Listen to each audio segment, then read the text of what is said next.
여러분, 혹시 긴급한 상황에서 이거 빨리 지워야겠다 하고 삭제 버튼을 누르는 상상 한 번쯤 해보신 적 있으세요? 나를 지키려고 한 그 순간의 선택이 사실은 나를 구속으로 이끄는 지름길이 될 수 있습니다. 오늘은 바로 그 위험한 역설, 삭제된 데이터가 어떻게 수사관의 가장 강력한 무기가 되는지 한번 제대로 파헤쳐 보겠습니다. 자, 모든 건 바로 이 질문에서 시작돼요.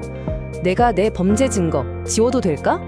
이거 정말 누구나 한 번쯤은 떠올려 볼 만한 아주 본능적인 질문이잖아요. 뭔가 곤란한 상황에서 나한테 불리한 기록을 싹 없애고 싶은 마음, 어찌 보면 당연한 거죠. 그런데 놀랍게도요, 법은 일단 우리 편인 것처럼 보입니다. 우리나라 형법에 자기 증거인멸에 대한 처벌 규정이 아예 없어요. 그러니까 내가 저지른 일에 대한 증거, 내가 스스로 없애는 건 일종의 방어권으로 본다는 거죠. 와, 이 얘기만 들으면 괜찮네 하고 좀 안심이 되실 수도 있어요. 하지만 바로 여기서 모든 게 확 뒤집어집니다.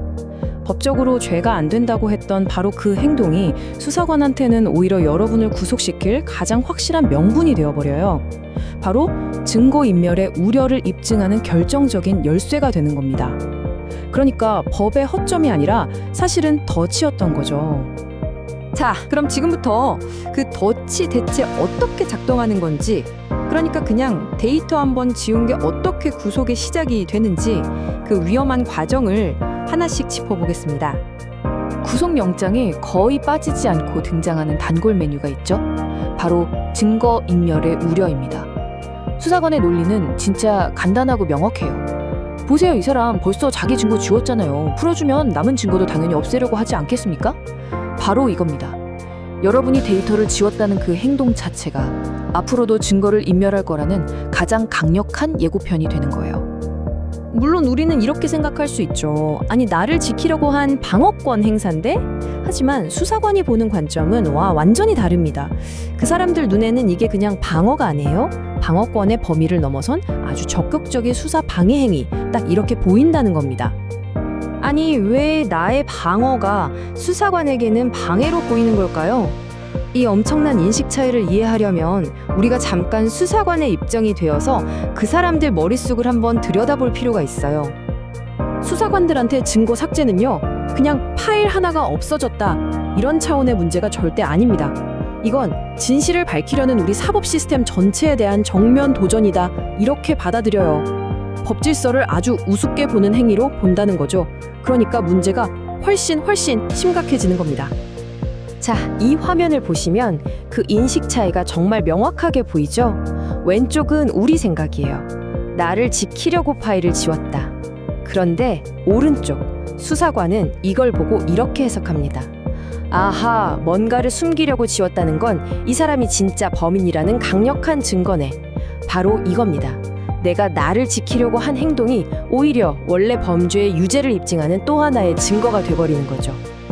자, 그런데 여기에 현대 기술까지 더해지면서 상황은 더 심각해집니다. 요즘 같은 디지털 시대에 증거를 완벽하게 없앤다는 건 거의 불가능하다고 보시면 돼요. 수사관들은요, 우리가 남긴 아주 작은 디지털 발자국까지 정말 귀신같이 찾아내요. 예를 들어서 휴대폰에서 온갖 지우기 직전에 공장 초기화 방법 같은 걸 검색한 기록, 아니면 데이터 복구를 막으려고 안티포렌식 앱을 썼던 흔적, 또 수사 소식을 듣고 갑자기 클라우드 동기화를 탁 끊어버린 기록까지, 이게 전부 다 남는다는 거예요. 이 모든 게 이 사람이 의도적으로 증거를 없애려고 했구나 하는 걸 너무나도 명백하게 보여주는 거죠. 자, 그러니까 여기서 진짜 중요한 핵심이 나옵니다. 데이터가 실제로 깨끗하게 지워졌냐 아니냐, 이건 하나도 중요하지 않아요. 포렌식 보고서에 남는 건 뭐냐? 바로 당신이 무언가를 삭제하려고 시도했다는 그 행동 그 자체입니다. 그리고 바로 그 행동이 당신이 유죄라는 걸 가리키는 가장 확실한 표지판이 되는 거예요. 그렇다면 대체 어디까지가 괜찮은 거고 어디서부터가 선을 넘어서 빼도 박도 못하는 범죄가 되는 걸까요? 그 결정적인 한계선을 제가 지금부터 명확하게 짚어드릴게요. 자, 이 표를 보시면 한눈에 들어오죠? 첫째, 내 증거를 내가 없애는 것. 이건 범죄는 아니지만 보시다시피 구속영장이 나오는 1순위 이유가 됩니다. 그런데 둘째, 공범 같은 다른 사람의 증거를 없애준다. 이건 얘기가 달라져요. 징역 5년 이하의 범죄입니다. 그리고 마지막, 제일 위험한 건데요. 내 증거를 다른 사람한테 야, 이거 좀 지워줘 라고 시키는 순간 그 즉시 당신은 주범이랑 똑같이 처벌받는 범죄자가 되는 겁니다. 이게 얼마나 무섭냐면요. 그냥 공범한테 야, 그거 지웠냐? 이렇게 툭 메시지 한 통 보내는 것만으로도 당신은 증거인멸을 지시한 주범이 될 수가 있어요.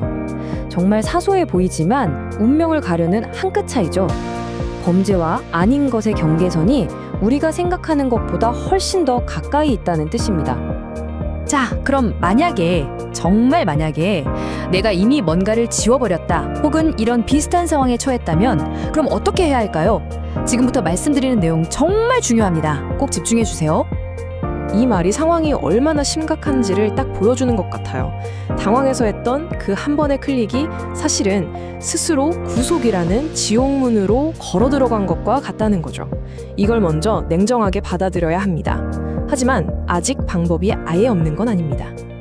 이 위기를 관리하기 위한 핵심 수칙 3가지입니다. 첫째, 절대로 더 이상 아무것도 지우지 마세요. 이건 그냥 불에 기름을 붓는 짓입니다. 둘째, 만약 가능하다면요, 데이터를 복구해서 제가 실수로 지웠는데 다시 제출합니다 하고 먼저 내세요. 의도적으로 숨기려 한 게 아니었다는 걸 보여줄 수 있는 좋은 방법입니다. 그리고 셋째, 공범과는 절대 직접 연락하지 마세요. 모든 소통은 반드시 변호사를 통해서 해야 합니다. 그리고 마지막으로 이게 어쩌면 가장 중요한 조언일 수 있습니다. 수사관한테 절대 거짓말하지 마세요. 원래 없었는데요? 기억이 잘 안 나는데요? 이런 거요? 절대 안 통합니다. 수사관은 이미 포렌식 보고서를 손에 깍 쥐고 당신이 언제 뭘 어떻게 지웠는지 다 알면서 물어보는 거예요.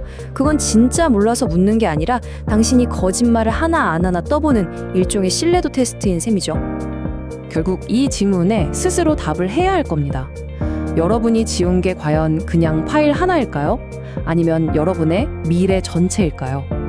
무심코 누른 그 삭제 버튼의 무게, 아마 우리가 생각하는 것보다 훨씬 더 무거울 겁니다.